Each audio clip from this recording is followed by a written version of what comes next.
Hello, everybody, and welcome back. It's your buddy Daniel again, going through the Bible little by little. I am in Leviticus. I am verse 1330, 1430.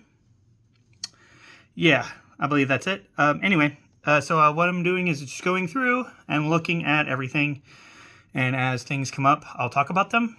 But yeah, so last time we were here together, we're talking about lepers and what to do if you develop leprosy, which is unfortunately a very contagious disease, and seems like it was a huge deal back in biblical times. But anyway, this last couple weeks has been kind of a challenge overall for me in testing my faith, but I think we're getting to the point where everything is going to be copacetic again. Seems like the more I dive in, the more challenges that I have. But we're going to keep going. We're not losing faith. We're not losing steam, if you will. So, and then what I'll do is start back a little bit and then go forward like I normally do, or I have been lately. So, yeah, let's get to it. The rest of the oil that is in the priest's palm shall be put in the hand of the one to be cleansed, to make atonement for him to the Lord. Then he shall offer one of the turtle doves or young pigeons which are within his means. He shall offer what he can afford. One is a sin offering, and the other is a burnt offering. Together with the grain offering, the priest shall make atonement before the Lord on behalf of the one to be cleansed. This is the law for the one in whom there is an infection of leprosy, whose means are limited for his ceremonial cleansing. The Lord further spoke to Moses and Aaron, saying, when you come into the land of Canaan, which I am giving you as a possession, and I put a mark of leprosy on your house and your land, then the one who owns the house shall come and tell the priest, I have seen something that looks like a mark of leprosy in my house. The priest shall order that they empty the house before he goes in to examine the mark, so that everything in the house will not have to be declared unclean. Afterward, he shall go in to see the house. He shall examine the mark, and if the mark on the walls of the house has greenish or reddish depressions and appears deeper than the surface, the priest shall go out of the house to the doorway and quarantine the house for 7 days. The priest shall return on the 7th day and look if the mark has spread on the walls of the house. He shall order them to tear out the contaminated stones and throw them into an unclean place outside the city. He shall have the entire inside area of the house scraped, and the plaster that is scraped off shall be dumped in an unclean place outside the city. Then they shall take new stones and replace the contaminated stones, and he shall take the plaster and replaster the house. I mean, that makes sense. Just, making sure everything is clean and copacetic. If, however, the mark breaks out again in the house after it has removed the stones and scraped and replastered the house, then the priest shall come look at it again. And if the mark has spread in the house, it is a malignant leprosy in the house, it is ceremonially unclean. He shall tear down the house, its stones and its timber, and all the plaster of the house, and shall take everything outside the city to an unclean place. Moreover, whoever goes into the house during the time that is quarantined becomes unclean until evening. And whoever lies down in the house to rest shall wash his clothes, and whoever eats in the house shall wash his clothes. But if the priest comes in and inspects it, and the mark has not spread in the house after the house has been replastered, he shall pronounce the house clean, because the mark has not reappeared. To cleanse the house then, he shall take 2 birds and cedar wood and scarlet string and hyssop. He shall kill one of the birds in an earthenware container over running water. And he shall take the cedar wood and the hyssop and the scarlet string and the living bird and dip them in the blood of the slain bird, as well as the running water, and sprinkle the house 7 times. So he shall cleanse the house with the blood of the bird and with the running water, along with the live bird and the cedar wood and the hyssop and the scarlet string. But he shall let the bird go free outside the city into an open field. So that's good. He didn't have to take care of both of them or unalive both. He just has to do one. So he shall make atonement for the house, and it will be clean.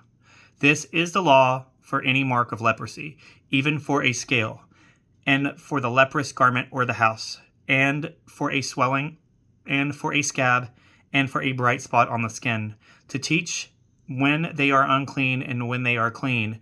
This is the law of leprosy in regard to both persons and property. The Lord spoke to Moses and Aaron, saying, Speak to the children of Israel, and say to them, When any man has bodily discharge, his discharge is unclean. This shall be the law concerning his uncleanliness in his discharge, whether his body allows his discharge to flow or obstructs its flow. It is uncleanliness in him. Every bed on which the one who has the discharge lies becomes unclean, and everything on which he sits becomes unclean. Whoever touches his bed shall wash his clothes and bathe in water, and be unclean until evening. And whoever sits on anything on which the man with the discharge has been sitting shall wash his clothes and bathe in water, and be unclean until evening. Also whoever touches the man with the discharge shall wash his clothes and bathe in water, and be unclean until evening. And if he who has the discharge spits on one who is clean, then he shall wash his clothes and bathe in water, and be unclean until evening. Any saddle on which the man with discharge rides become unclean. Whoever touches anything that has been under him shall be unclean until evening, and whoever carries those things shall wash his clothes and bathe in water, and be unclean until evening. Whomever the one with a discharge touches without rinsing his hands in water shall wash his clothes and bathe in water, and become unclean until evening. So by discharge, I assume like infection discharge. So doesn't specify, but I'm assuming that. Because, I mean, infection discharge is unclean anyway.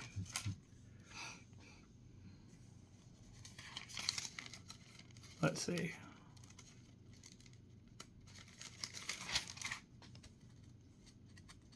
No, that's it. Okay. Oh, these pages are sticky. There we go. An earthenware container that the one with the discharge touches shall be broken, and every wooden container shall be rinsed with water. When the man with the discharge becomes cleansed from his discharge, he shall count off 7 days for his purification. He shall then wash his clothes and bathe his body in running water, and will become clean. On the 8th day he shall take 2 turtle doves or 2 young pigeons, and become before the Lord to the doorway of the tent of meeting, and give it to the priest. And the priest shall offer them, one as a sin offering, the other as a burnt offering. So the priest shall make atonement for the man before the Lord because of his discharge. So he has to atone, even if something that's not his fault, he needs to apologize for it. That's what I'm saying. He needs to make atonement for it. Now, if any man has seminal emission, he shall wash his body in water, and be unclean until evening. Every garment and every leather on which there is semen shall be washed with water, and shall be unclean until evening. If a man lies with a woman, so that there is a seminal emission, they shall both bathe in water, and be unclean until evening. When a woman has discharge, if her bodily discharge is blood, she shall continue in her menstrual impurity for 7 days, and whoever touches her shall be unclean until evening. Everything on which she lies during her menstrual impurity shall be unclean, and everything on which she sits shall be unclean. So, did they not have like sanitary stuff back then? I guess not. So, I mean, I don't know, but that doesn't seem very fair, but it's just in the Bible. Anyone who touches her shall be wash his clothes and bathe in water, and be unclean until evening. Whoever touches anything on which she sits shall wash his clothes and bathe in water, and be unclean until evening. And if it is on her bed, or on the thing on which she is sitting, when he touches it, he shall be unclean until evening. If a man actually lies with her, so that her menstrual impurity is on him, he shall be unclean for 7 days, and every bed on which he lies shall be unclean. Now if a woman has a flow of blood for many days, not during the time of her menstruation, or if she has a discharge beyond that period, as long as the impure discharge continues, she shall be as she is in the days of her normal menstrual impurity. She is unclean. Every bed on which she lies during the time of her discharge shall be to her like the bed of her menstrual impurity, and whatever she sits on shall be unclean, like the uncleanliness of her monthly period. And whoever touches those things shall be unclean, and shall wash his clothes, and bathe in water, and be unclean until evening. When she is cleansed from her discharge, then she shall count off for herself 7 days, and after that she will be clean. Then on the 8th day she will take for herself 2 turtle doves or 2 young pigeons, and bring them to the priest at the doorway of the tent of meeting. So, hold on, let me keep going. And the priest shall offer one as a sin offering and one as a burnt offering, and he shall make atonement for her before the Lord for unclean discharge. So it's like these women had to do this every month. And if you're sick, that just adds to it every month. But, I mean, if you're following this doctrine and the Lord, you're going to do what you got to do because you were instructed to. And the priest shall offer the sin offering, okay? Thus you shall separate the Israelites from their uncleanliness, so that they do not die in their uncleanliness by their defiling my tabernacle that is among them. This is the law for the one who has discharge and for the one who has seminal emission, so that he is unclean by it.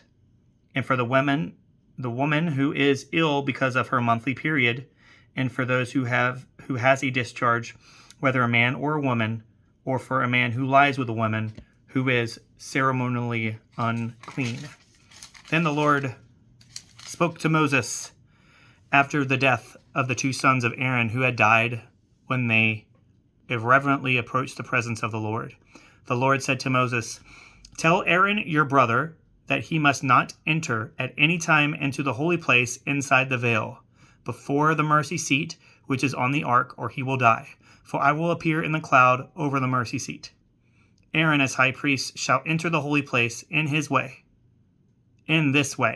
with the blood of a young bull as a sin offering, and the blood of a ram as a burnt offering.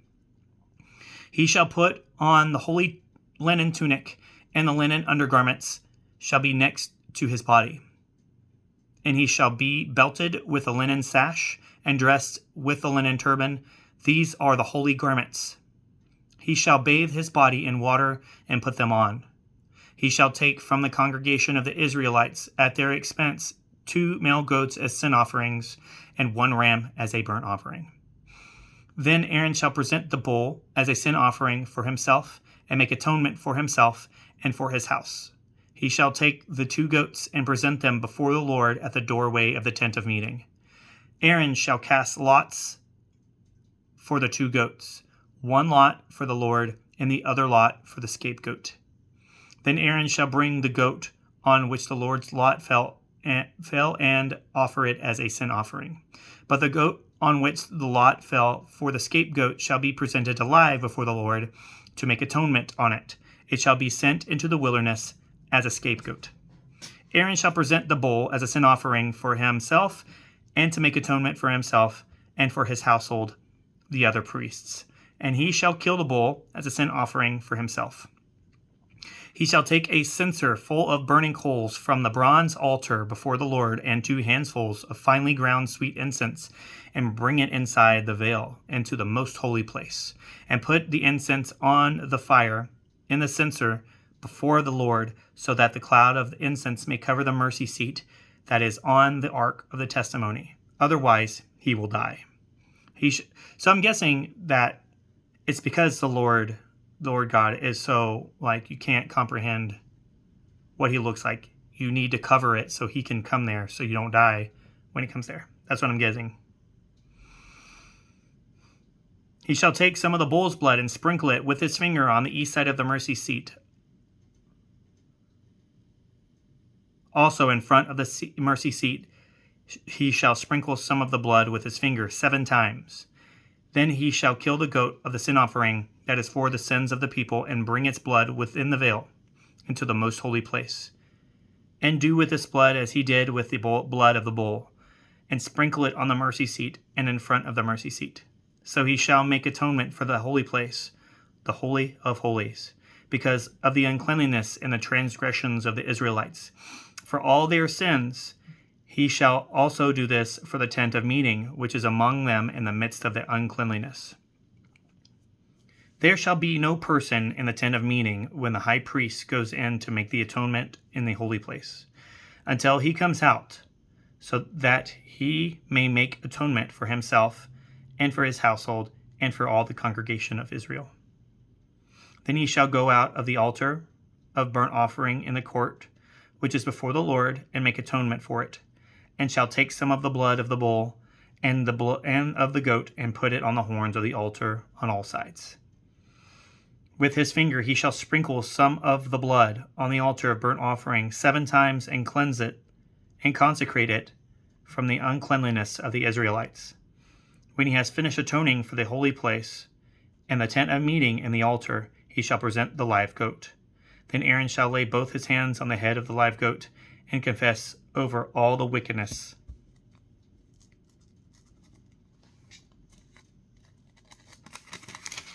of the sons of Israel and all their transgressions in regard to all the sins, and he shall lay them on the head of the goat, the scapegoat, the sin bearer, and send it away to the wilderness by the hand of a man who is prepared. The goat shall carry on itself all their wickedness, carrying them to solitary land, and he shall release the goat in the wilderness. Then Aaron shall come into the tent of meeting, and take off the linen garments, which he put on when he went into the holy place, and shall leave them there. So don't want to take things out, because I feel like the inside of that tent is completely holy, and if you take things out, it becomes unclean and not holy. That's what I'm getting. Then he shall bathe his body with water in a holy place, and put on his clothes, and come out and offer his burnt offering and that of the people, and make atonement for himself and for the people. He shall offer up and smoke the fat of the sin offering on the altar. The man who released the goat as the sin-bearing scapegoat shall wash his clothes and bathe his body in water, and afterward he may come into the camp. But the bull for the sin offering and the goat for the sin offering, whose blood was brought in to make atonement to the holy place, shall be taken outside the camp. Their skins, their meat, and their waste shall be burned in a fire. Then he who burns them shall wash his clothes and bathe his body with water, and afterward he may come into the camp. This shall be a permanent statute for you. In the 7th month, nearly October, on the 10th day of the month, you shall humble yourselves by fasting, and do not do any work, whether the native born or the stranger who lives temporarily among you. For it is on this day that atonement shall be made for you to cleanse you. You will be clean from all your sins before the Lord. It is a Sabbath of Solomon rest for you. Solomon? Whatever. And you shall humble yourselves. It is a permanent statute. So the priest who is anointed and ordained to serve and minister as priest in his father's place shall make atonement. He shall wear the holy linen garments and make atonement for the holy sanctuary, and he shall make atonement for the tent of meeting and for the altar of burnt offering in the court. He shall also make atonement for the priests and for all the people of the assembly. This shall be a permanent statute for you, so that atonement may be made for the children of Israel for all their sins once a year. So he did as the Lord had commanded Moses. So that's super interesting. So any discharge, you're unclean. You got to wait for it to go away. Leprosy is unclean, which makes sense. I mean, it's like, I guess there was no sanitary stuff back then for females. So him saying that's unclean kind of makes sense. But it's like anything they touch is dirty. Like, so it's kind of wild. But, I mean, it is what it is. It's the Lord's will. If you're going to follow the Lord, you got to do what he says. That's what I see. That's what I think anyway. Anyway, thanks for coming to see me. I appreciate it. And next time we'll dive deeper into it, and hopefully it won't be so dark about people being so unclean. But we'll see. Thank you again for coming to see me and listen to me talk. Have a good day. I'll see you next time.